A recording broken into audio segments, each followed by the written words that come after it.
Hey guys, before we start, please like and subscribe.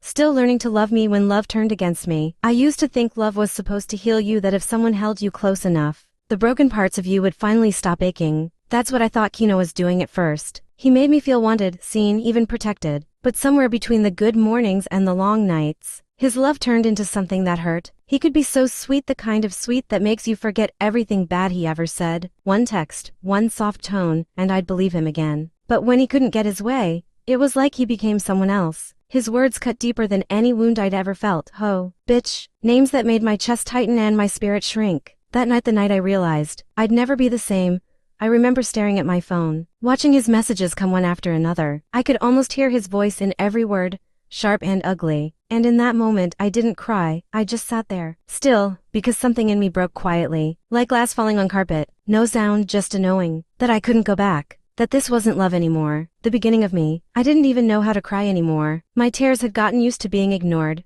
wiped away before they could mean anything.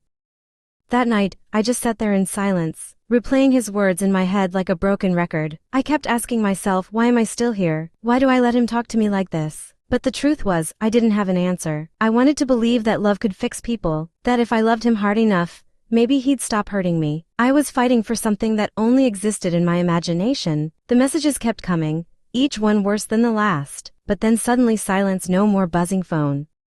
No more cruel words, just me, and that heavy quiet that fills the room after everything falls apart. I remember standing up and walking to the mirror. My reflection looked like a stranger, tired eyes, swollen face, heart hanging by a thread. And that's when it hit me, this isn't who I am. That was the moment I finally felt it. Not love, not fear, but clarity. The next morning felt different. I woke up with the same pain, but it didn't control me anymore. For the first time, I didn't reach for my phone. I didn't wait for an apology that would never come. Instead, I opened my window and let the sunlight hit my face. I took a deep breath and whispered to myself, you're still here. Healing didn't come easy. It came in waves. One day I'd feel strong, and the next, I'd miss him so much it hurt to breathe. But I kept going. I started writing, praying, and finding small ways to remember who I was before the pain. It wasn't about forgetting him. It was about remembering me. The woman who walked away, he apologized.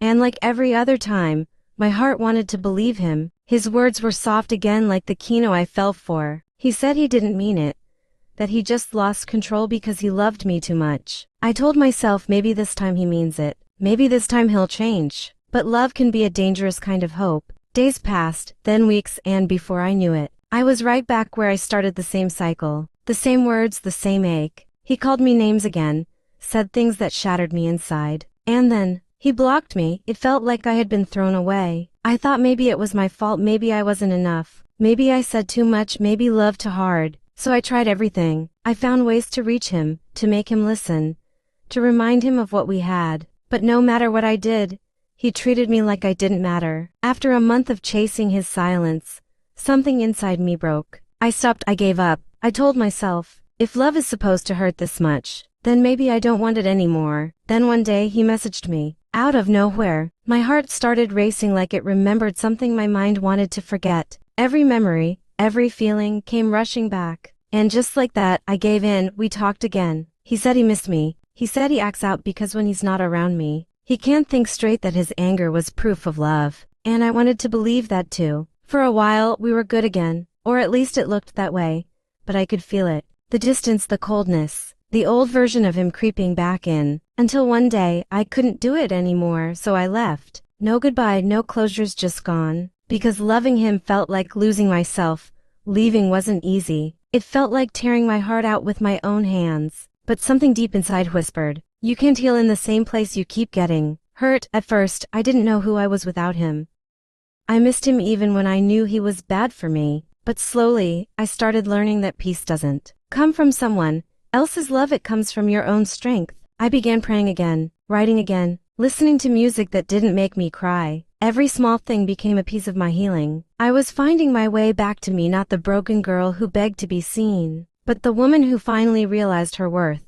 Letting go of what I wanted most. Left without looking back. But if I'm being real, my heart still looked for him in everything. Every song, every dream. Every late night silence, his name still found its way into my thoughts. I wanted him. I wanted the version of him I used to believe in, the one who made me feel safe. Who made me laugh, who made me think love was finally on my side. I wanted to have his baby, to build something that would last, to be the woman he chose proudly, not secretly. But deep down, I knew the truth. He would never love me with respect. He would never show me off to the world as his woman, not the way I deserved. That realization didn't come easy. It came with tears, with prayers, with nights where I almost texted him just to feel close again. But each time I stopped myself. Because love isn't supposed to make you feel invisible. So I told myself I must leave, not because I stopped loving him, but because I started loving myself a little more. I don't hate him. I never will. A part of me will always care, but I finally understand that caring doesn't mean staying. Somewhere out there, there's someone who will love me the right way, who won't confuse control with care, who won't silence my voice just to hear his own. Someone who will see me, choose me, and never make me question my worth. Until then, I'm learning to choose me. Life lesson: never settle for less when you know you deserve more. About the author, Nats turns her pain into power in her words. Comment, share, like, and subscribe for more stories.